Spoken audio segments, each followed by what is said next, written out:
Hi students, this is Abhimanyu, physics teacher at Sri Vidya Bharati Matriculation Higher Secondary School. In this session, we will be dealing with numerical problems from lesson 9, which is atomic and nuclear physics.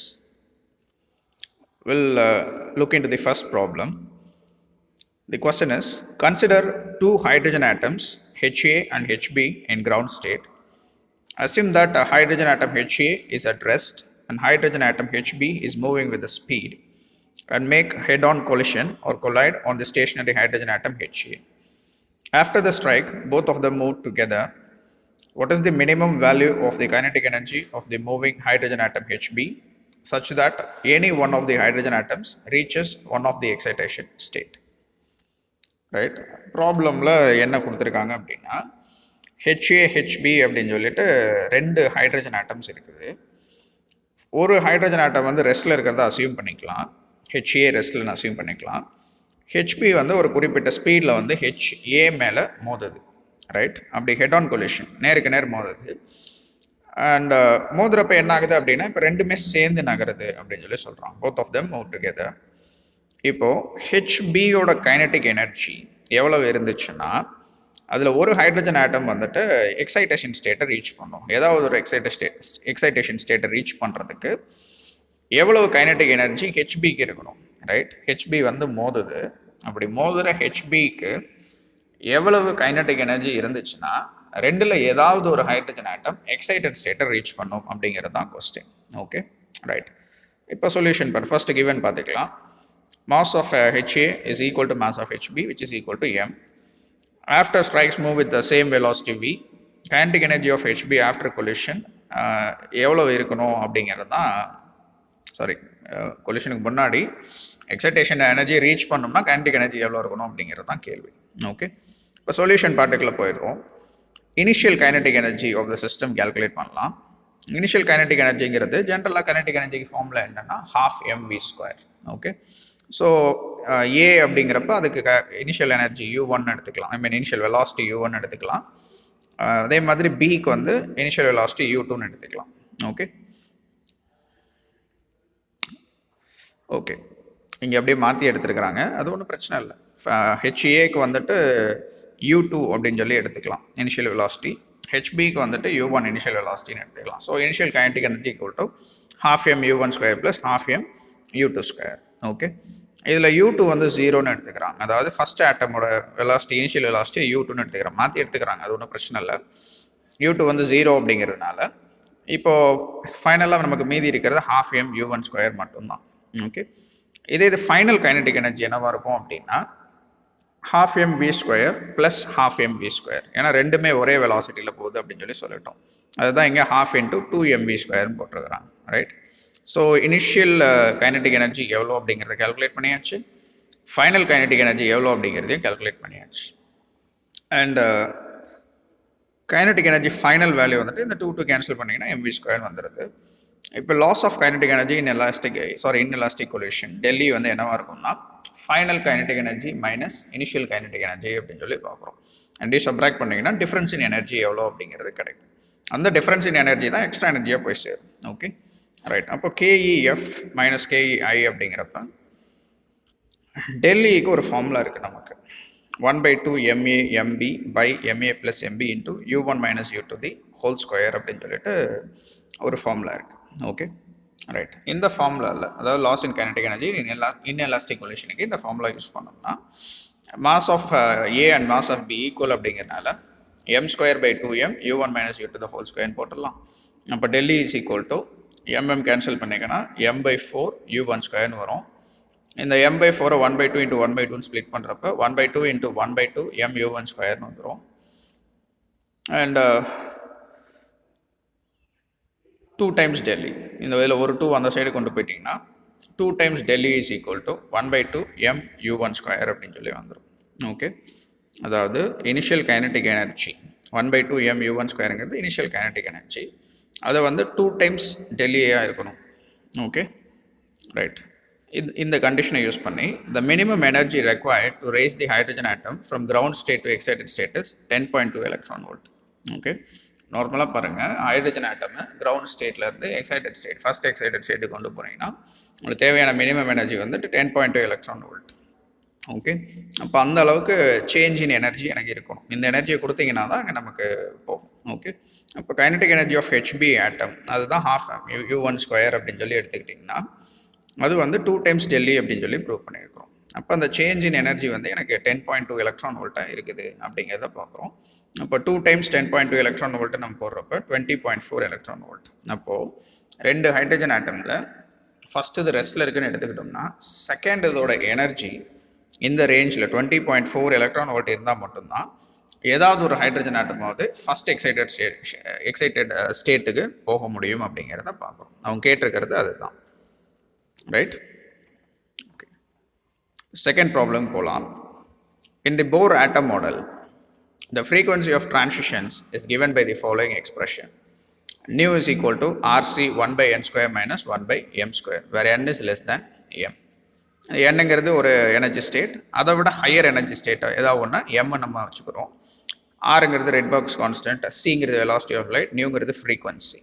இதெல்லாம் வச்சுட்டு இப்போ consider the following ட்ரான்சாக்ஷன்ஸ்னு கேட்குறான். M to என் ஒரு transaction நடக்குது, அதாவது 3 to 2, 2 to 1, 3 to 1. இப்போ இதிலேருந்து நம்ம என்ன கன்க்ளூஷன் சொல்ல வரோம்னா, show that the frequency of this radiations obey some rule. இந்த ட்ரான்சிஷன் நடக்கிறப்ப இது சம் ரூலை ஒபே பண்ணும். அதுக்கு இன்னொரு பேர் ரெட்ஸ் காம்பினேஷன் ரூல்னு சொல்கிறோம். இப்போ 3 to 2 ஒரு ட்ரான்சிஷன் நடக்குதுன்னா அந்த ட்ரான்சிஷன் வந்துட்டு 3 to 1, 2 to 1. ஓகே, இப்போ 3 to 2, 2 to 1 அப்படிங்கிறது இது ரெண்டையும் ஆட் பண்ணிங்கன்னா 3 to 1க்கு என்னவோ அந்த வேல்யூவே உங்களுக்கு வரும் அப்படிங்கிறத ப்ரூவ் பண்ண சொல்லியிருக்கலாம். Okay, right. இப்போ சொல்யூஷன் பார்ட்டுக்குள்ள நம்ம போயிடலாம்.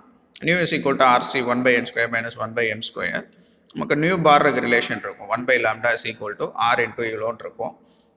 C is equal to nu லாம்டான்னு ஒரு ரிலேஷன் இருக்குது. அப்போ lambda equal to C by nu. இப்போ nu bar is equal to nu by C. இந்த ரிலேஷனை நம்ம கொண்டு வர்றோம். இப்போ நியூ பார் இன்ட்டு C தான் நியூ அப்படிங்கிற கன்க்ளூஷனுக்கு வர்றோம். மறுபடியும் இதே ஈக்குவேஷன் எடுத்துக்கோங்க. Nu is equal to Rc 1 by n square minus 1 by m square. New from 3 to 1. இப்போ 3 to 1 போகிறப்ப ஃப்ரீக்வன்சி என்னவாக இருக்கும்? அதனுடைய வேல்யூ. ஓகே, அது வந்து எதுக்கு ஈக்குவலாக இருக்கும்னா new 3 to 2 plus new from 2 to 1 அப்படின்னு சொல்லிட்டு கொடுத்துருப்பான். ஓகே, அதாவது 3லேருந்து 1க்கு ஸ்ட்ரெயிட்டாக ஜம்ப் பண்ணுறதும் 3லேருந்து 2க்கு வந்துட்டு 2லேருந்து மறுபடியும் 1க்கு போகிறதுக்கும் ஈக்குவலாக தான் இருக்கும் அப்படிங்கிறத இங்கே ப்ரூவ் பண்ண சொல்லி. ஓகே, ஃபஸ்ட்டு 3 to 1 கேல்குலேட் பண்ணோன்னா என்னோட வேல்யூ 1, எம்ங்கிறது ஹையர் ஸ்டேட் அது வந்து 3. இப்போ அதுக்கு அந்த ஈக்குவேஷனில் சப்ஸ்டியூட் பண்ணிங்கன்னா ஆர்சி அப்படியே இருக்கும். ஃபஸ்ட்டு எனக்கு பதிலாக 1 சப்ஸ்டியூட் பண்ணுவீங்க, எம்முக்கு பதிலாக 3 சப்ஸ்டியூட் பண்ணுவோம். 3 ஸ்கொயர் அப்படிங்கிறனால 9 வந்துடும். ரைட், இதே மாதிரி நியூ ஃப்ரம் 3 to 1ஓட வேல்யூ 1 minus 1 by 9ங்கிறப்ப 8 by 9 ஆர்சி அப்படின்னு சொல்லி வந்துடும். And nu from 3 to 2 calculate பண்ணோம்னா n is equal to 2, m equal to 3 value substitute பண்ணோம்னா இந்த வேல்யூ நமக்கு வரும் 3 to 2. அதே மாதிரி 2 to 1 கேல்குலேட் பண்ணலாம். n equal to 1, m equal to 2 போட்டு. Okay, right. இப்போ நமக்கு 3 ரிசல்ட்ஸ் இருக்குது. ஃப்ரம் 3 to 1 ஃப்ரீக்வன்சி இவ்வளோ, ஃப்ரம் 3 to 2 ஃப்ரீக்வன்சி இவ்வளோ, 2 to 1 ஃப்ரீக்வன்சி இவ்வளோ. இது எல்லாத்தையும் எடுத்து இந்த ரிலேஷனில் சப்ஸ்டியூட் பண்ணி செக் பண்ணி பார்க்க போகிறோம். ஓகே, சப்ஸ்டியூட் பண்ணோம்னா ஈக்குவலாக தான் வரும். ரைட், அதாவது ஃபஸ்ட்டு நியூ 3 to 2வும் 2 to 1ஐயும் ஆட் பண்ணுறோம். ரெண்டையும் ஆட் பண்ணால் 8 by 9 ஆர்சி வருது. 3 to 1க்கும் அதே வேல்யூ தான் வருது. அப்போ இதிலேருந்து நம்ம frequency from 3 to 1 is equal to frequency from 3 to 2 plus 2 to 1. அது அந்த சம் ரூலை ஒபே பண்ணுது அப்படிங்கிறத இங்கே நம்ம ப்ரூவ் பண்ணியிருக்கிறோம். Third problem. A hydrogen atom is excited by radiation of wavelength 97.5 nanometer.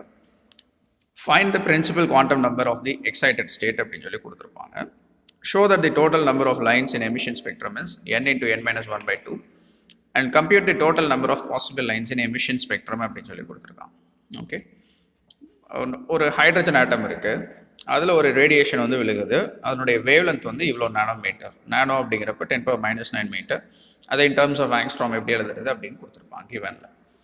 இப்போது அந்த வேவ்லென்த்தை இதை அப்சர்வ் பண்ணுறதுனால எக்ஸைட் ஆகுது அந்த ஹைட்ரஜன் ஆட்டம். ஓகே, அங்கே அந்த எக்ஸைட்டேஷன் நடக்குது, ஒரு ஹையர் எக்ஸைட்டட் ஸ்டேட்டுக்கு போகுது. அதனுடைய பிரின்சிபல் குவாண்டம் நம்பர் எத்தனாவது ஸ்டேட்டுக்கு போகுது அப்படிங்கிறத கண்டுபிடிங்கன்னு சொல்கிறான். Okay, right. ஸோ கொஞ்சம் பேசிக்காக நம்ம என்ன பண்ணுவோம்னா ஃபஸ்ட்டு எனர்ஜி ஈக்குவேஷன் வச்சு அப்ரோச் பண்ணுவோம்.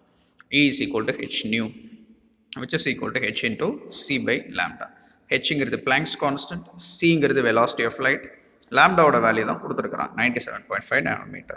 ஓகே, இப்போ இதையெல்லாம் வச்சு சால்வ் பண்ணுறப்ப En is equal to எவ்வளோ வருது அப்படின்னா 12.7 எலக்ட்ரான் வோல்ட் வருது. ரைட், நமக்கு ஜூல்ஸில் ஆன்சர் இருக்கும். அது எலக்ட்ரான் வோல்ட்டுக்கு மாற்றுறதுக்கு மேலே கீழே ஈயால் மல்டிப்ளை பண்ணுறாங்க. ஈயோட வேல்யூ 1.6 into 10⁻−19. ஓகே, ரைட், அது வந்துட்டு 12.74 எலக்ட்ரான் வோல்ட் அப்படின்னு சொல்லிட்டு எனக்கு வேல்யூ வருது. ஓகே, ஹைட்ரஜன் ஆட்டமை பொறுத்தவரையும் அது கிரவுண்ட் ஸ்டேட்டில் எவ்வளோ எனர்ஜி இருக்குன்னா 13.6 எலக்ட்ரான் வோல்ட் இருக்கும். ரைட், இப்போது அதுக்கு நீங்கள் இந்த 12.7 எலக்ட்ரான் வோல்ட்டை கொடுத்தீங்க அப்படின்னா அது எந்த எக்ஸைட்டட் ஸ்டேட்டில் போய் நிற்கும் அப்படிங்கிறத இங்கே கால்குலேட் பண்ணியிருக்கோம். ரைட், இதில் நோட்டேஷன்ஸ் கொஞ்சம் முன்ன பின்ன கொடுத்துருக்குறாங்க. உங்களுக்கு புரிஞ்ச மாதிரி நீங்கள் நோட்டேஷன்ஸ் வச்சுக்கோங்க. எது எக்ஸைட்டட் ஸ்டேட், எது nth ஸ்டேட் அப்படிங்கிற நோட்டேஷன்ஸ் இங்கே கொஞ்சம் கன்ஃபியூசிங்காக இருக்குது. இது நீங்கள் நமக்கு கன்வீனியண்ட்டாக மாற்றி வச்சுக்கலாம். Okay, right, so basic idea இது தான். கிரவுண்ட் ஸ்டேட்டில் 13.6 ஆக்சுவலாக -13.6 எலக்ட்ரான் வோல்ட்டில் இருக்கும். அதுக்கு நீங்கள் கொடுக்குற எனர்ஜி 12.74 எலக்ட்ரான் வோல்ட். ரைட், அப்போ இந்த -13.6 ஓவர் கம் பண்ணி மீதி இருக்கிற எனர்ஜி தான் அதை எக்ஸைட் பண்ண யூஸ் ஆகுது. ஓகே, அப்போ இந்த ரெண்டு வேல்யூவும் நம்ம சப்ராக்ட் பண்ணோம்னா -13.6 + 12.74 எடுத்தோம்னா 0.86 எலக்ட்ரான் வோல்ட் எனர்ஜி தான் நமக்கு இருக்கும். ஓகே, ஏன்னா கிரவுண்ட் ஸ்டேட்லேயே ஹைட்ரஜன் ஆட்டம்க்கு -13.6 எலக்ட்ரான் வோல்ட் எனர்ஜி இருக்குது. இப்போ நீங்கள் வெளியிலேருந்து கொடுக்குற எனர்ஜி 12.74, ரெண்டையும் சப்ராக்ட் பண்ணிங்கன்னா 0.86 எலக்ட்ரான் வோல்ட்டு தான் கிடைக்கும் இருக்குது. அப்போ அந்த எனர்ஜி எந்த லெவலுக்கு இருக்கோ அந்த லெவலில் தான் இப்போது அங்கே உள்ள ஆட்டம்ஸ் இருக்குது, எலக்ட்ரான்ஸ் இருக்குது அப்படிங்கிற கன்க்ளூஷனுக்கு நம்ம வரலாம். ஓகே, இப்போ இந்த 0.86 எலக்ட்ரான் வோல்ட் எனர்ஜி எந்த லெவலுக்கு இருக்குதுன்னு பார்த்தோம்னா அதுதான் அந்த எக்ஸைட்டட் ஸ்டேட். அதனுடைய பிரின்சிபல் குவாண்டம் நம்பர் தான் நம்ம கண்டுபிடிக்க போகிறோம். பிரின்சிபல் குவாண்டம் நம்பருக்கும் எனர்ஜிக்கு என்ன ரிலேஷன் அப்படின்னு பார்த்தீங்கன்னா En is equal to -13.6/n² electron volt. Okay, அப்போது நமக்கு n தான் வேணும். இப்போ n² இங்கே கொண்டு வாங்க, Enங்கிறது இங்கே கொண்டு வந்துடும். அப்போ இந்த எனர்ஜி எவ்வளோ எனர்ஜி நமக்கு கிடைக்குது 0.86 எலக்ட்ரான் வோல்ட். ஓகே, அந்த வேல்யூ இங்கே போட்டுடலாம். இந்த எலக்ட்ரான் வோல்ட்டெல்லாம் கேன்சல் ஆகிடும். ஏன்னா மேலே ஒரு எலக்ட்ரான் வோல்ட் இருக்கும், எனர்ஜியோட எலக்ட்ரான் வோல்ட் இது கேன்சல் ஆகிருக்கும், இங்கே வரக்கூடாது. இப்போ மீதி என்ன இருக்கும்னா 13.6/0.86 இருக்கும். சால்வ் பண்ணி பார்த்தீங்க அப்படின்னா வேல்யூ இஸ் ரஃப்லி 16. ஓகே, n² வேல்யூ 16 வருது அப்படின்னா என்னோட வேல்யூ 4. அப்போ 4th எக்ஸைட்டட் ஸ்டேட்டுக்கு போகுது. ரைட், ஒரு ஹைட்ரஜன் ஆட்டம் கிரவுண்ட் ஸ்டேட்டில் இருக்குது. அதுக்கு நீங்கள் ஒரு வேவ்லென்த் உள்ள எனர்ஜி, குறிப்பிட்ட வேவ்லென்த் உள்ள எனர்ஜியை நீங்கள் கொடுக்குறப்ப அது அந்த எனர்ஜி அப்சர்வ் பண்ணி எத்தனாவது ஸ்டேட்டுக்கு போகுது, எவ்வளோ எனர்ஜி அப்சர்வ் பண்ணுதுன்னா அது டிஃப்ரென்ஸ் எடுத்து பார்ப்போம். அந்த எனர்ஜி அப்சர்வ் பண்ணி அது எத்தனாவது பிரின்சிபல் குவாண்டம் நம்பர் உள்ள ஸ்டேட்டுக்கு போகுது அப்படின்னா 4th எக்ஸைட்டட் ஸ்டேட்டுக்கு போகுது அப்படிங்கிறத இங்கே பார்த்து முடிச்சிருக்கிறோம். Okay, also the number of possible spectral lines n × n-1/2 அப்படின்னு சொல்லியிருப்பாங்க.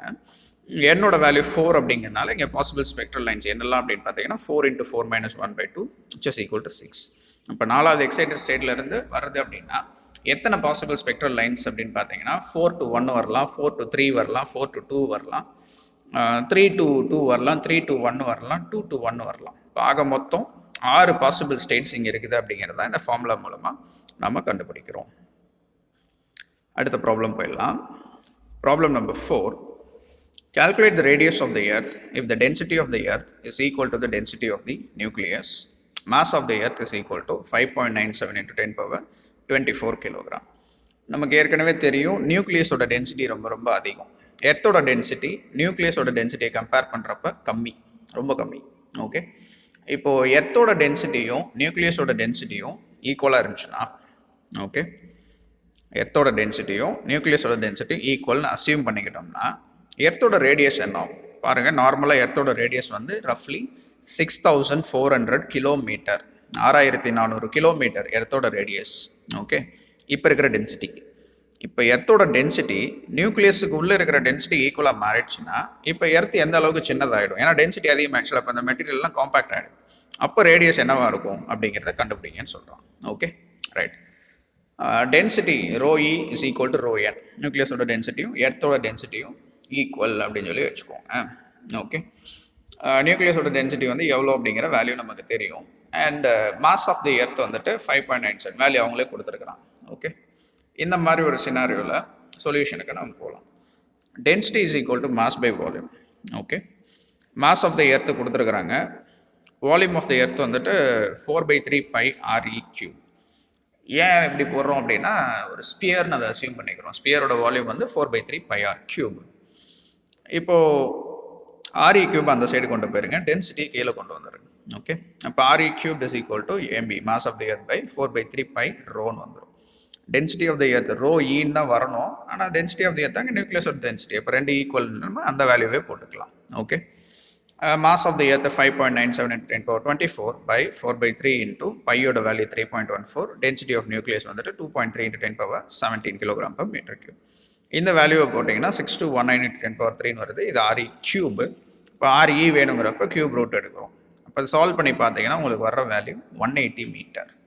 அப்போது எர்த்தோட டென்சிட்டி அதிகமாச்சுன்னா நியூக்ளியஸோட டென்சிட்டிக்கு ஈக்குவல் ஆகிடுச்சு அப்படின்னா எர்த்தோட ரேடியஸ் 6400 கிலோமீட்டர் இந்த ரேடியஸ் இப்போ வெறும் 180 மீட்டருக்குள்ளே முடிச்சு போகுது. 1 கிலோமீட்டர் கூட வரல. ஓகே, அப்போ நியூக்ளியஸோட டென்சிட்டி எந்த அளவுக்கு அதிகமாக இருக்கும் அப்படிங்கிறத இந்த ப்ராப்ளம் மூலமாக ஒரு ரஃப் எஸ்டிமேட் போடுறோம். ரைட், அடுத்த problem. Calculate the mass defect and binding energy per nucleon of the 47 Ag 108 nucleus. Atomic mass of Ag equal to 107.905949. இந்த அட்டாமிக் மாஸ்ன்னு கொடுக்குறாங்கல்ல, இதுதான் ஆக்சுவல் மாஸ். ஓகே, நம்ம இந்த அட்டாமிக் அண்ட் மாஸ் நம்பரை வச்சு ஒரு வேல்யூ கால்குலேட் பண்ணால் அது கால்குலேட்டட் மாஸ் அல்லது அஸ்யூம் பண்ணப்பட்ட மாஸ். இது ரெண்டுக்கும் நடுவில் ஒரு டிஃபரன்ஸ் இருக்கும், அதுதான் மாஸ் டிஃபெக்ட்னு சொல்லுவோம். அந்த மாஸ் டிஃபெக்ட் கரஸ்பாண்டிங்காக ஒரு எனர்ஜி இருக்கும், அதுக்கு பேர் பைண்டிங் எனர்ஜி. அது ஒரு நியூக்ளியானுக்கு எவ்வளோ, இங்கே 108 நியூக்ளியான்ஸ் இருக்குது. மாஸ் நம்பர் தான் நியூக்ளியான் நம்பருக்கு ஈக்குவல்.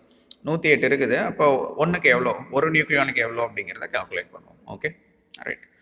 ஸோ ஃபஸ்ட்டு என்ன பண்ணுறோம் அப்படின்னா, mass of the protons calculate பண்ண போகிறோம். கால்குலேட்டட் மாஸ் நம்ம நம்பர்ஸ் வச்சு கால்குலேட் பண்ணால் எவ்வளோ மாஸ் வருதுன்னு பார்க்க போகிறோம். ஃபஸ்ட்டு ப்ரோட்டான் நியூட்ரான் ரெண்டுமே நியூக்ளியஸ்குள்ளே இருக்குது. அப்போ ப்ரோட்டானோட மாஸ் என்னவாக இருக்கும்னா Z into mass of proton. ஏன்னா ப்ரோட்டான் நம்பர் வந்து Z-க்கு ஈக்குவல். இங்கே Z வந்து எவ்வளோ 47ன்னு கொடுத்துருக்குறான். இப்போ 47 into mass of the proton அந்த ஸ்டாண்டர்ட் வேல்யூவோட மல்டிப்ளை பண்ணுறோம். In terms of atomic mass unit போட்டு 47 point so much atomic mass unit, இதெல்லாம் என்னங்கிறது ஏற்கனவே தியரியில் படிச்சிருக்கிறோம். ஓகே, அடுத்து நியூட்ரான்ஸ் கால்குலேட் பண்ணுறோம். Total mass of neutrons equal to n into mass of neutron. இந்த என்னங்கிறது நியூட்ரான் மாஸுங்கிறது என்ன சார், நம்பர் ஆஃப் நியூட்ரான்ஸுங்கிறது இந்த ரெண்டு வேல்யூ சப்ராக்ட் பண்ணால் வர வேல்யூ. 108லேருந்து 47 கழிச்சிட்டிங்கன்னா 47ங்கிறது ப்ரோட்டான் நம்பர். ப்ரோட்டானை கழிச்சிட்டிங்கன்னா மீதி இருக்கிறது தான் நியூட்ரான். ஓகே, அதை இங்கே போட்டோம் அப்படின்னா நமக்கு இவ்வளோ யூ அப்படின்னு சொல்லி வருது. இது வந்துட்டு டோட்டல் மாஸ் ஆஃப் நியூட்ரான்ஸ். இப்போ டோட்டல் மாஸ் ஆஃப் நியூக்ளியான்ஸ் என்னவாக இருக்கும் அப்படிங்கிறப்ப இதெல்லாம் தான் நியூக்ளியான்ஸ். அப்போ இது ரெண்டு மாஸும் ஆட் பண்ணோம்னா அதுதான் கால்குலேட்டட் மாஸ், நாம் கண்டுபிடிச்ச மாஸ். ஆனால் அதனுடைய ஆக்சுவல் மாஸ் எவ்வளோ அப்படிங்கிறது இங்கே கொடுத்துருக்குறான் இந்த வேல்யூ. ஓகே, இப்போ மாஸ் டிஃபெக்ட் வேணும். மாஸ் டிஃபெக்ட்னாலே ஆக்சுவல் மாஸுக்கும் கால்குலேட்டட் மாஸுக்கும் நடுவில் இருக்கிற டிஃபரன்ஸ். எப்போவுமே ஆக்சுவல் மாஸ் கம்மியாக இருக்கும் அப்படிங்கிறத பார்த்துருக்குறோம். அப்போ பெரிய வேல்யூலேருந்து சின்ன வேல்யூ சப்ராக்ட் பண்ணிங்கன்னா உங்களுக்கு வர்ற ஆன்சர் 0.990931 U. ஓகே, யூங்கிறது அட்டாமிக் மாஸ் யூனிட். ஓகே, இப்போ இந்த மாஸ்க்கு கரஸ்பாண்டிங்கான எனர்ஜியை நம்ம கால்குலேட் பண்ண போகிறோம். ஒரு அட்டாமிக் மாஸ் யூனிட் அதாவது 1 U அப்படின்னு எடுத்துக்கிட்டோம்னா அதிலிருந்து வரக்கூடிய எனர்ஜி 931 MeV. ஓகே, நமக்கு எவ்வளோ இருக்குது, 0.990931 U இருக்குது. அப்போது ஒரு அட்டாமிக் மாஸ் யூனிட் 1 Uக்கு 931னா இப்போ இவ்வளோவுக்கு எவ்வளோ அப்படிங்கிறப்ப அதை டெல்ல மேலே மல்டிப்ளை பண்ணிடுறோம். ஓகே, அப்போது இந்த வேல்யூவை 931 MeVயால் மல்டிப்ளை பண்ணனா இதுக்கு எவ்வளோ எனர்ஜி வரும் அப்படிங்கிறத கால்குலேட் பண்ணுறோம் in terms of million electron volt.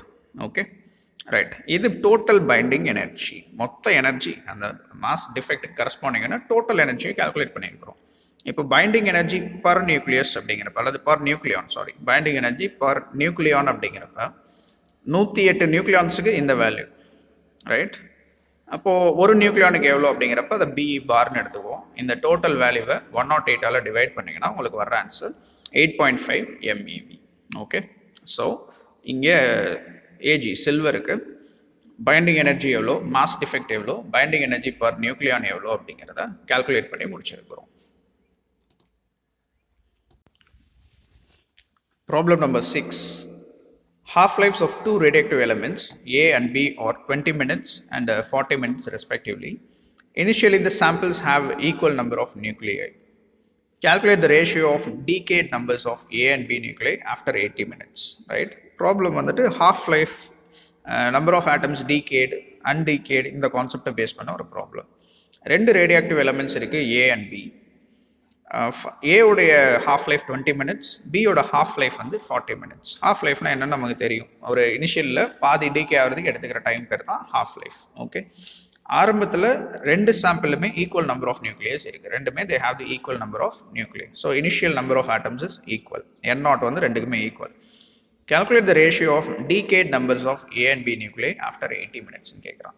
இப்போ எவ்வளோ வந்துட்டு டிகே ஆயிருக்குன்னு பாருங்கள் ரெண்டுலையுமே, அதுக்கு ரேஷியோ எடுங்க அப்படின்னு சொல்லி கேட்டிருக்கிறான். Okay right. ஸோ A/Bக்கு நம்ம ஒரு ரேஷியோ வேணும் அப்படிங்கிற மாதிரி வச்சுக்கிறோம்.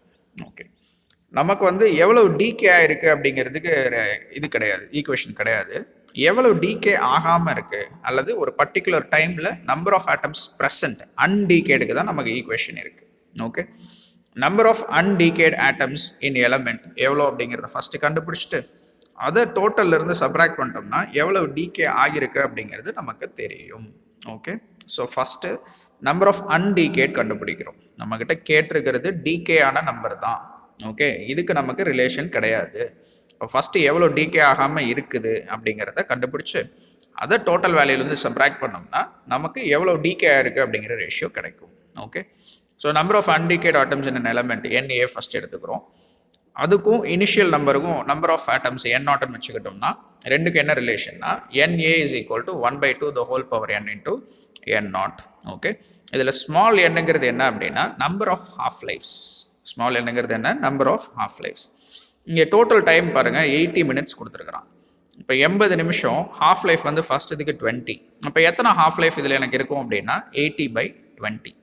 80/20 எவ்வளோ நமக்கு 4. அப்போ number of half life value 4. இந்த வேல்யூவை இங்கே சப்ஸ்டியூட் பண்ணுங்க. அப்போ NA is equal to 1/2 power 4 into N0 வரும். 2 power 4 வந்து 16. அப்போ NA is equal to N0/16.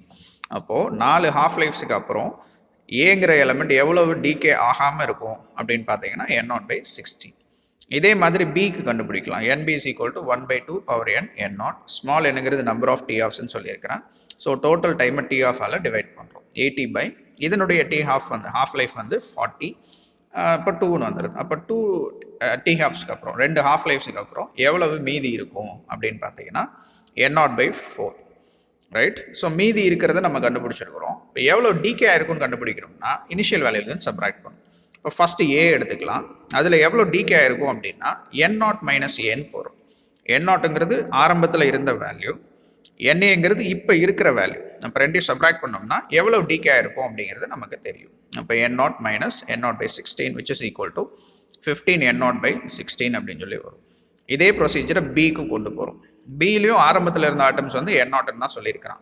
NB வந்து நம்ம கால்குலேட் பண்ணியிருக்கிறோம். ஓகே, சாரி, இந்த வேல்யூலாம் NB, இது NA கிடையாது. இந்த இடத்துலையும் இந்த இடத்துல NB, அந்த வேல்யூ எடுத்து இங்கே சப்ஸ்டியூட் பண்ணுங்க. இப்போ 3 N0/4 அப்படின்னு சொல்லி வரும். ரைட். இப்போ இது ரெண்டுக்கும் ரேஷியோ தான் நமக்கு தேவை, A/B ரேஷியோ. இப்போ 15 N0/16 by 3 N0/4 போட்டிங்கன்னா 5/4ன்னு வருது. அப்போ decay ratios of A and B என்னவா இருக்கும்னா 5:4 அப்படின்னு சொல்லி பார்க்குறோம். அடுத்ததா problem number 7. On your birthday, you measure the activity of the sample Bi210, which has a half-life of 5.01 days. The initial activity that you measure is 1 microcurie. What is the approximate activity of the sample on your next birthday? Calculate the decay constant, the mean life, initial number of atoms கொடுத்துருக்குறான். Okay right. ஒரு sample BI bismuth எடுத்துக்கிறோம். அதனுடைய half life வந்துட்டு 5.01 days அப்படின்னு சொல்லி கொடுத்துருக்குறாங்க. ஆரம்பத்தில் அதனுடைய ஆக்டிவிட்டி 1 microcurie. இப்போது what is the approximate activity of the sample on your next birthday? ஒரு பர்த்டேக்கும் இன்னொரு பர்த்டேக்கும் எவ்வளோனா 1 வருஷம் டிஃப்ரென்ஸ். அப்போ 1 வருஷம் டைமில் ஆக்டிவிட்டி எவ்வளோ மாறி இருக்குது கால்குலேட் பண்ணுங்கன்னு சொல்கிறாங்க. And we also need to calculate the decay constant, mean life and initial number of atoms. Okay, so given எழுதிடலாம். டி ஹாஃப் வந்து இவ்வளவு, அது டேஸில் இருக்கிறதுனால அதை செகண்ட்ஸுக்கு மாற்றுறதுக்கு into number of hours 24 hours into minutes into seconds convert பண்ணி போட்டுருவோம். இனிஷியல் ஆக்டிவிட்டியை R0ன்னு வச்சுக்கலாம். அது மைக்ரோக்யூரியில் இருக்குது. மைக்ரோனா 10⁻⁻⁶ அதை இங்கே போட்டுருவோம். டைம் டியூரேஷன் எவ்வளோ நேரத்துக்கு நம்ம பார்க்குறோம்னா 1 வருஷத்துக்கு, ஒரு பர்த்டேலேருந்து இன்னொரு பர்த்டே. அப்போ 1 year அப்படிங்கிறப்ப 365 × 24 × 3600 which is equal to so much அப்படின்னு சொல்லி பண்ணிடுறோம். இப்போ சொல்யூஷன் பார்ட்டுக்குள்ள போயிட்டீங்க அப்படின்னா இந்த ஆக்டிவிட்டீஸ் இனிஷியல் ஆக்டிவிட்டியும் ஒரு வருஷத்துக்கு அப்புறம் ஐ மீன் ஒரு டைமுக்கு அப்புறம் இருக்கிற ஆக்டிவிட்டிக்கும் ரிலேஷன் என்னன்னா R is equal to R naught e power minus lambda t. R நாட்டோட வேல்யூ நமக்கு தெரியும் 10 power minus 6 curie micro curie கொடுத்தது. இ பவர் மைனஸ் லாம்டாவோட வேல்யூ நமக்கு வேணும். லாம்டா வந்து எவ்வளோ சார் எப்படி கால்குலேட் பண்ணுறது அவங்க கொடுக்கலையே அப்படின்னு பார்த்தீங்கன்னா அதை இங்கே கால்குலேட் பண்ணலாம். லாம்டாவுக்கும் டி ஆஃப்க்கு என்ன ரிலேஷன்? Lambda is equal to 0.6931 by t half.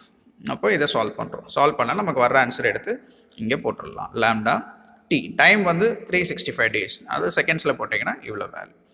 So 1 இயருக்கு அப்புறம் ஆக்டிவிட்டி என்னவாக இருக்கும்னா இதை சால்வ் பண்ணி முடிச்சோம்னா 10 பவர் மைனஸ் 22 மைக்ரோ கியூரியாக இருக்கும் அப்படிங்கிறத பார்க்குறோம். ரைட். ஸோ இந்த ப்ராசஸ்லேயே நம்ம லாம்டாவோட வேல்யூ டிகே கான்ஸ்டன்ட்டோட வேல்யூவும் கேல்குலேட் பண்ணிடுறோம். அடுத்து mean life tau is equal to 1 by lambda அப்படின்றது நமக்கு தெரியும். ஓகே, லாம்டாவோட வேல்யூ தெரியறதுனால நம்ம 1 பை லாம்டா அதுக்கு ரெசிப்ரோக்கல் எடுத்தோம்னா நம்ம இந்த ஆன்சரை கொண்டு வந்துடலாம். Okay, right. And initial number of atoms கேட்குறான். என் நாட்டுக்கு ரிலேஷன் என்ன? இனிஷியல் நம்பர் ஆஃப் ஆட்டம்ஸுக்கும் இனிஷியல் ஆக்டிவிட்டிக்கும் என்ன ரிலேஷன்னா R naught is equal to lambda N naught அப்படின்னு சொல்லி ஒரு ரிலேஷன் இருக்கு. ஓகே, அப்போ என் நாட் வேணும் அப்படிங்கிறப்ப ஆர் நாட் பை லாம்டான்னு போட்டுடலாம். லாம்டா வேல்யூ நமக்கு தெரியும், அதை சால்வ் பண்ணி நம்ம இனிஷியல் நம்பர் ஆஃப் ஆட்டம்ஸ் என்ன அப்படிங்கிறதையும் கண்டுபிடிச்சிடலாம். ஸோ ஃப்ரம் திஸ் ப்ராப்ளம் எதெல்லாம் நம்ம கேட்டிருக்கிறாங்களோ அந்த ரெக்குவயர்மெண்ட்ஸ்லாம் நம்ம கண்டுபிடிச்சாச்சு. Next problem number 8. Calculate the time required for 60% of a sample of radon to undergo decay. Given T half of radon is equal to 3.8 days. Radon sample இருக்கு, அதில் 60% decay ஆகிறதுக்கு எவ்வளோ time ஆகும் அப்படின்னு சொல்லி கேட்குறாங்க. ஓகே, பாருங்கள் எவ்வளோ decay ஆகாமல் இருக்குது அப்படிங்கிறதுக்கு தான் நமக்கு ரிலேஷன் இருக்குது. ரைட். அப்போ ஃபஸ்ட்டு அது எவ்வளோன்னு கண்டுபிடிச்சோம்னா அதை இனிஷியல் வேல்யூலேருந்து சப்ராக்ட் பண்ணி எவ்வளோ டீகே இருக்குன்னு கண்டுபிடிச்சிடலாம். அதன் மூலமாக எவ்வளோ டைம் அப்படிங்கிற கன்க்ளூஷனுக்கு நம்ம வரலாம். ஓகே, ஸோ கிவனில் பாருங்கள் t half of radon is equal to 3.8 days. Decay வந்து 60%னா டீகே ஆகாமல் இருக்கிறது அமௌண்ட் ஆஃப் அன்டீகேட் வந்து எவ்வளோனா 40%. 100ங்கிறது டோட்டல். அப்போ 100லேருந்து 60 சப்ராக்ட் பண்ணிங்கன்னா 40% ஆஃப் என் நாட். இதுதான் அன்டீகே. இதுக்கு தான் நமக்கு ரிலேஷன் இருக்குது. Okay, so number of atoms left undecayed or number of atoms present at a time t, ஒரு குறிப்பிட்ட நேரத்தில் இருக்கிற நம்பர் ஆஃப் ஆட்டம்ஸ்க்கு எக்ஸ்பிரஷன் என்னன்னா n is equal to n naught e power minus lambda t. Okay, இதில் first lambda நமக்கு தேவை. T half கொடுத்துருக்காங்கனால லாம்டா கண்டுபிடிச்சிடலாம். Lambda equal to 0.6931 by t half by 3.8 டேஸ்ன்னு இருக்கும். டேஸ் வந்துட்டு நீங்கள் கன்வெர்ட் பண்ணாலும் ஓகே, இப்போதைக்கு அது நமக்கு தேவையில்லை, அதனால அப்படியே வச்சுக்கணும். Okay, right. என்னோட வேல்யூ எவ்வளோனா 40% of N naught. 40% of N naught அப்படிங்கிறத நம்ம 4/10 எழுதிக்கலாம். ஏன்னா பர்சன்டேஜ்னாலே 100க்கு எவ்வளோ அப்படிங்கிறது. அப்போ 40/100 அப்படிங்கிறப்ப இது 4/10 மாறிக்கும். என் நாட் கேன்சல் ஆகிடும். இப்போ இ பவர் மைனஸ் லாம்டா டின்னு வரும். இந்த மைனஸ் லாம்டா டீயை ப்ளஸ் லாம்டா டீயை மாற்றுறீங்கன்னா ரெண்டு பக்கமும் ரெசிப்ரோக்கல் எடுத்தால் போதும். ஓகே, அப்போ e power lambda t equal to 10/4. இதுக்கு ரெசிப்ரோக்கல் வந்துடும். லாம்டா டி வேணும்னா லாக் எடுக்கணும். ஓகே, ஆக்சுவலாக லான் எடுக்கணும், அதை பேஸ் 10க்கு மாற்றணும். இப்படி இந்த கன்வர்ஷன்லாம் நீங்கள் பண்ணணும். ஓகே, ஸோ லான் ரெண்டு பக்கம் எடுத்தோம்னா ln of e power lambda t, லானும் எக்ஸ்போனன்ஷியலும் கேன்சல் ஆகிடும். அப்போ லாம்டா டின்னு வந்துடும். இங்கே லான் ஆஃப் 10/4 வரும். ரைட், 10/4 வந்துட்டு 2.5. இது லாக் பேஸ் இயில் இருக்கும். பேஸ் இ தான் இது, ஆக்சுவலாக 10 கிடையாது, 2.5. இப்போ நமக்கு டி வேல்யூ வேணும் அப்படிங்கிறனால இது லாம்டாவால் டிவைட் பண்ணுறோம். ஓகே, பேஸ் இ இங்கே இ தான் இருக்கணும், தப்பாக போட்டிருக்கிறாங்க. பேஸ் இயை பேஸ் 10 மாற்றணும்னா 2.3026 வேல்யூவால் மல்டிப்ளை பண்ணும். அதனால தான் இந்த 2.3026 வந்துடுது. லாக் ஆஃப் 2.5க்கு இந்த வேல்யூ வரும். லாம்டாவோட வேல்யூ ஏற்கனவே கண்டுபிடிச்சி வச்சுருக்கிறோம். அதெல்லாம் இங்கே சப்ஸ்டியூட் பண்ணி சால்வ் பண்ணிங்கன்னா உங்களுக்கு வர்ற ஆன்சர் வந்துட்டு 5.022 days அப்படின்னு சொல்லி பார்க்குறோம். ஓகே, அப்போது 60% சாம்பிள் டீகே ஆகிறதுக்கு அல்லது 40% மீதி இருக்கிறதுக்கு இந்த டி ஹாஃப் வேல்யூக்கு ரேடானுக்கு எவ்வளோ நேரம் ஆகுது அப்படின்னு பார்த்தீங்கன்னா இட் டேக்ஸ் 5.022 days. 5 நாளில் இந்த நிகழ்வு நடக்குது அப்படிங்கிறத இந்த ப்ராப்ளம் மூலமாக நம்ம பார்க்குறோம். Problem number 9. Assuming that energy released by the fission of single 92 uranium-235 nucleus is 200 MeV, calculate the number of fissions per second required to produce 1 watt of power. Okay, ஒரு யுரேனியம் 235 நியூக்ளியஸ் உடஞ்சதுன்னா நம்ம கிடைக்கிற energy 200 MeV. Okay, இது மாதிரி எத்தனை ஃபிஷன்ஸ் ஒரு செகண்டுக்கு நடந்துச்சுன்னா ஒரு செகண்டுக்கு 1 வாட் பவர் நம்மளால் ப்ரொடியூஸ் பண்ண முடியும், கேல்குலேட் பண்ணுங்கன்னு சொல்கிறோம். Okay, energy per fission of single 92 uranium 235 வந்து 200 MeV. எம்ங்கிறது மில்லியனை குறிக்குது அல்லது மெகா குறிக்குது. மில்லியனாலே 10⁶. ஈங்கிறது எலக்ட்ரான் வோல்ட்டில் இருக்குது. எலக்ட்ரான் வோல்ட்டை ஜூலுக்கு மாற்றணும்னா 1.6 × 10⁻⁻19 மல்டிப்ளை பண்ணும். இப்போ 200 1.6 × 10⁻⁻19 மல்டிப்ளை பண்ணி இன்ட்டு 10⁶ மில்லியனுக்கும் போட்டுக்கிட்டேன்னா இந்த வேல்யூ எனக்கு கிடைக்கும். ஓகே, நமக்கு ரெக்வயர்ட் பவர் வந்து எவ்வளோனா 1 வாட். 1 வாட்டுங்கிறது இன் டேர்ம்ஸ் ஆஃப் எனர்ஜி எழுதுனா 1 ஜூல் பர் செகண்ட். ஏன்னா பவர் வந்து எனர்ஜி பை டைம், அதுதான் இங்கே கொடுத்துருப்பான். பவர் வந்து work done by time, work done is nothing but energy. நமக்கு என்ன தேவை அப்படின்னா number of fissions per second தேவை. ஓகே, அப்போது சொல்யூஷன் பார்ட்டில் போனோம்னா டோட்டல் எனர்ஜி ஒரு செகண்டுக்கு டோட்டல் எனர்ஜி எவ்வளோன்னு கேல்குலேட் பண்ணால் that is equal to number of disintegrations into energy per fission அப்படின்னு சொல்லி எடுத்துக்கலாம். Okay, right. So number of fissions ஒரு செகண்டுக்கு எவ்வளோ நடக்குது அப்படிங்கிறத கேல்குலேட் பண்ணுறோம். இப்போ எனர்ஜி எப்படி பவரோட ஈக்குவேட் பண்ணுறோம்னா ஒரு செகண்டுக்கு எவ்வளோன்னு பார்க்குறோம். இப்போ ஒரு செகண்டுக்கு எனர்ஜி எவ்வளோன்னு கேல்குலேட் பண்ணால் அதான் பவர். ஓகே, அப்போ 1 watt of power is equal to number of fissions per second into energy per fission அப்படின்னு சொல்லி போகிறோம். எனர்ஜி பர் ஃபிஷன் தான் இந்த வேல்யூ. இப்போ இதிலிருந்து n எனக்கு கிடைச்சிடும். n இஸ் ஈக்குவல் டு இந்த வேல்யூ இந்த சைடு கொண்டு வந்தீங்கன்னா 10⁻⁻13 மேலே போகிற +13 மாறிடும், இந்த வேல்யூ வரும். ஓகே, இதை சால்வ் பண்ணுறப்ப 3.125 × 10⁻10 ஃபிஷன்ஸ் ஒரு செகண்டுக்கு நடந்துச்சுன்னா 1 வாட் பவர் நமக்கு ஜென்ரேட் ஆகும் அப்படிங்கிறத இந்த ப்ராப்ளமில் பார்க்குறோம். Next problem number 10. Show that the mass of radium with an activity of 1 curie is almost a gram. Given T12 is equal to 1600 years. Radium இந்த பர்டிகுலர் சாம்பிள் எடுத்துக்கிட்டிங்கன்னா அதனுடைய ஹாஃப் லைஃப் வந்து 1600 years. இதனுடைய activity 1 curie இருந்துச்சுன்னா அதனுடைய mass 1 curie activity இருக்கிற radium எடுத்துக்கிட்டேன்னா அதனுடைய mass almost gram, கிட்டத்தட்ட 1 கிராம்னு ப்ரூவ் பண்ணுங்க அப்படின்னு சொல்லி சொல்கிறாங்க. Right. So radium 1 curie activity இருக்கக்கூடிய ரேடியம் எடுத்தோன்னா அதனுடைய வேல்யூ கிட்டத்தட்ட 1 கிராம் அப்படிங்கிறத ப்ரூவ் பண்ணுங்கன்னு சொல்கிறாங்க. Okay, right. ஸோ கிவனுக்கு போயிட்டிங்கன்னா T12 is equal to 1600 years. இதை தான் ப்ரூவ் பண்ண சொல்லியிருக்கிறாங்க. ஒரு curie அப்படிங்கிறது எவ்வளோ சார் அப்படின்னா 3.7 × 10⁻10 disintegrations per second or becquerel அப்படின்னு சொல்லி பார்க்குறோம். ஓகே, ஏன்னா 1 disintegration per secondங்கிறது தான் ஒரு becquerel. ஓகே, அப்போ curie நம்ம நார்மல் ஸ்டாண்டர்ட் யூனிட் கன்வெர்ட் பண்ணோம்னா 1 curie is equal to இவ்வளோ 3.7 × 10⁻10 becquerel or disintegrations per second. இப்போ நமக்கு கொடுத்துருக்கிறது ஆக்டிவிட்டி வந்து 1 curie. ரைட். ஆக்டிவிட்டிங்கிறது dN/dt. So dN/dt is equal to 1 curie which is equal to இந்த வேல்யூ. ஓகே, இப்போ சொல்யூஷனுக்குள்ள போயிடலாம். ஆக்டிவிட்டிக்கும் number of atoms present at an instant of டைமுக்கு என்ன ரிலேஷன்னா dN/dt is proportional to the number of atoms. Activity எப்போவுமே நம்பர் ஆஃப் ஆட்டம்ஸ் ப்ரெசென்ட்டுக்கு ப்ரொபோர்ஷனலாக இருக்கும். அதை ஈக்குவேட் பண்ணுறதுக்கு ஒரு கான்ஸ்டன்ட் கொண்டு வரோம் which is lambda. அப்போ dN/dt is equal to lambda n. நமக்கு n தான் வேணும், ஏன்னா மாஸ் நமக்கு தேவை. மாஸ் தேவைன்னா முதல்ல நம்பர் ஆஃப் ஆட்டம்ஸ் எவ்வளோ அப்படிங்கிறது தேவை. இப்போ n எவ்வளோ அப்படிங்கிறத கேல்குலேட் பண்ணலாம். இப்போ n is equal to 1/λ × dN/dt அப்படின்னு சொல்லி போட்டுடலாம். இப்போ dN/dtங்கிறது ஆக்டிவிட்டி, அந்த வேல்யூ கொடுத்துட்டான் இவ்வளோன்னு. ரைட். அப்போ வேறு என்ன தேவைன்னா எனக்கு லாம்டா தேவை. லாம்டா எப்படி கேல்குலேட் பண்ணலாம்? Decay constant lambda is equal to 0.6931/T12. Okay, T12ஓட வேல்யூ கொடுத்துருக்குறாங்க 1600 இயர்ஸ். அப்போ அதை செகண்ட்ஸுக்கு கன்வெர்ட் பண்ணுறதுக்கு என்ன பண்ணணும்னு தெரியும். வருஷத்தை 365 நாளாக மாற்றிக்கிறோம். ஒரு நாளுங்கிறது 24 மணி நேரம். 1 மணி நேரம் அப்படிங்கிறது 60 × 60 செகண்ட்ஸ், 3600 செகண்ட்ஸ்னு வந்துடும். ஓகே, அப்போ லாம்டாவோட வேல்யூ இதை கண்டுபிடிச்சாச்சு. இந்த லாம்டாவோட வேல்யூ எடுத்து இங்கே சப்ஸ்டியூட் பண்ணுங்க. n is equal to இந்த ஈக்குவேஷனில் சப்ஸ்டியூட் பண்ணுங்க. அப்போ n is equal to 1/λ இந்த வேல்யூட ரெசிப்ரோக்கல் இன்டூ dN/dt. dN/dt தான் 3.7 × 10⁻10. அது எல்லாம் இங்கே சால்வ் பண்ணிங்கன்னா உங்களுக்கு வர நம்பர் ஆஃப் ஆட்டம்ஸோட வேல்யூ எவ்வளோன்னா 2.694 × 10⁻21 atoms. ஸோ ஒரு curie வேல்யூ, அதாவது ஆக்டிவிட்டி வேல்யூ இருக்கிற ரேடியம் உடைய நம்பர் ஆஃப் ஆட்டம்ஸ் எவ்வளோ அப்படிங்கிறத கண்டுபிடிச்சிருக்கோம். இவ்வளோ number of atoms. Okay, right. இதை மாஸ்க்கு கன்வெர்ட் பண்ணோம். ரைட். அந்த மாஸ்க்கு கன்வெர்ட் பண்ணுறதுக்கு நம்ம அவகேட்ரோ கான்செப்டை கொண்டு வரோம். நார்மலாக எந்த ஒரு இதை எடுத்துக்கிட்டிங்கனாலும் இந்த மாஸ் நம்பர் இருக்குல்ல, மேலே 226 இருக்குல்ல, இந்த மாஸ் நம்பரை கிராமில் போட்டிங்கன்னா அதில் அவகேட்ரோ நம்பர் ஆஃப் ஆட்டம்ஸ் இருக்கும். ரைட். உதாரணத்துக்கு ரேடியம்னா 226 grams of ரேடியமில் அவகட்ரோ நம்பர் ஆஃப் ஆட்டம்ஸ் இருக்கும். இது அவகட்ரோ கான்செப்டில் நம்ம கொண்டு வர ஒரு விஷயம், ரைட்?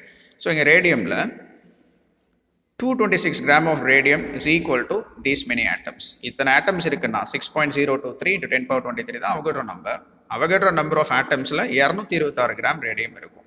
இப்போ ஒரு கிராமுக்கு எவ்வளோ அப்படிங்கிறத கால்குலேட் பண்ணோம்னா இந்த 226 இந்த சைடு கொண்டு வரணும், ஓகே? அல்லது ஒரு ஆட்டமில் எவ்வளோன்னு கால்குலேட் பண்ணால் இந்த 6.023 இந்த சைடு கொண்டு வரணும், ஓகே?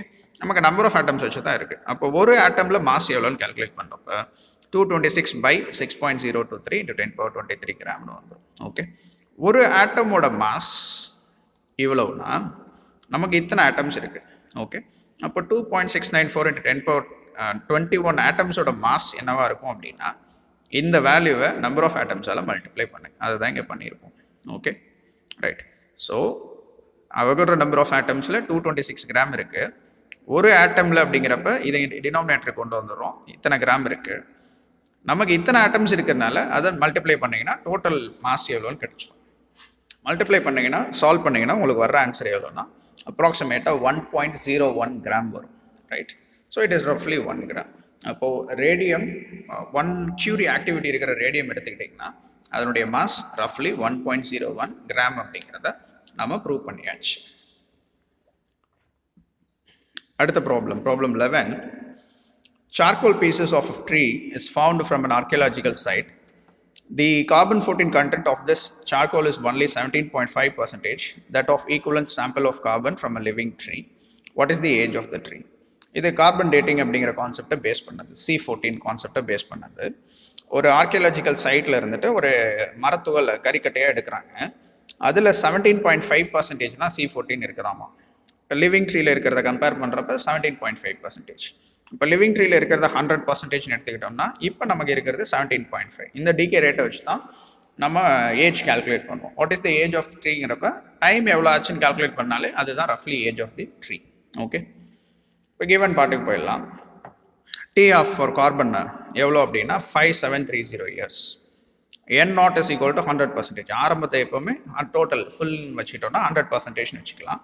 இப்போ எவ்வளோ இருக்குது அப்படின்னா கொடுத்துருக்குறான் 17.5% ஆஃப் N0. ஆரம்பத்தில் எவ்வளோ இருந்துச்சோ அதில் 17.5%, ஓகே, ரைட்? இப்போ நமக்கு டைம் தான் தேவை, அதுதான் இங்கே கால்குலேட் பண்ண போகிறோம். இப்போ சொல்யூஷனுக்குள்ளே போயிடலாம். N is equal to N0 e power minus lambda t நமக்கு ஒரு ஃபார்முலா இருக்குது, ஓகே? இதில் N0ங்கிறது இனிஷியல் நம்பர் which is 100%, Nங்கிறது 17.5%, ஓகே, ரைட்?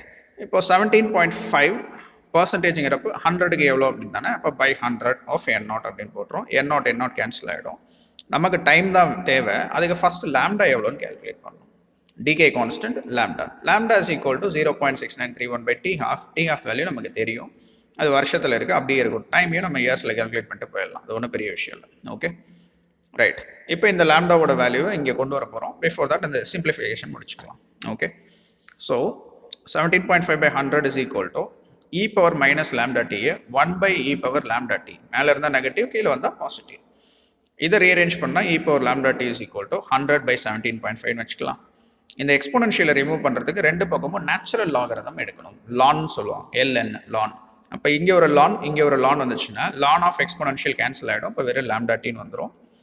இங்கே லானுங்கிறத நேச்சுரல் லாகரிதம் லாக் ஈன்னு எழுதிக்கலாம். நேச்சுரல் லாகரிதம்ங்கிறத லாக் பேஸ் ஈன்னு எழுதிக்கலாம். இந்த வேல்யூ அப்படியே வந்துடும். லாக் பேஸ் ஈயை லாக் பேஸ் 10 மாற்றுறதுக்கு 2.3026ங்கிற வேல்யூவால் மல்டிப்ளை பண்ணணும். இது standard procedure, mathematical procedure, okay, right? So ரெண்டு பக்கமும் லான் எடுக்கிறோம். லானுங்கிறது லாக் ஆஃப் இ, லாக் ஈயும் எக்ஸ்போனன்ஷியலும் கேன்சல் ஆகிடும். அதனால் இங்கே வெறும் லேம்டா டி தான் வருது. இங்கே log e to the base e of 100 by 17.5 வந்துடுது. அண்ட் பேஸ் இயை பேஸ் 10 மாற்றுறதுக்கு நம்ம நார்மல் லாக் புக்கில் பார்க்குறது பேஸ் 10 தான், ஓகே? இதை மாற்றுறதுக்கு 2.3026ஆல் மல்டிப்ளை பண்ணுறோம், ஓகே? இந்த லாக் வேல்யூ எவ்வளோ அப்படிங்கிற லாக் ஆஃப் m/n ஃபார்மெட்டில் இருக்குது, இதெல்லாம் போட்டு சால்வ் பண்ணி கொண்டு வந்தோம்னா நமக்கு time value 1.44 into 10 power 4 years. 10 power 4 yearsனால் எவ்வளோ அப்படிங்கிறத கால்குலேட் பண்ணிங்க. ரொம்ப பெரிய வேல்யூ, ஓகே? அப்போ அந்த மரத்துண்டு வந்துட்டு ரொம்ப ரொம்ப பழமையானது அப்படிங்கிறது. இவ்வளோ டைம் ஆச்சு அது டிகே ஆகுது. இவ்வளோ டைம் ஆச்சுன்னா அதுக்கு முன்னாடியே இருந்து அந்த மரம் இருந்துருக்குது. அப்போ அது ரொம்ப பழமையானது அப்படிங்கிறத இந்த ப்ராப்ளம் மூலமாக நம்ம கண்டுபிடிக்கிறோம். And that's the end of this session, my dear students. If you have any doubts in these problems, please contact your respective teachers. Thank you.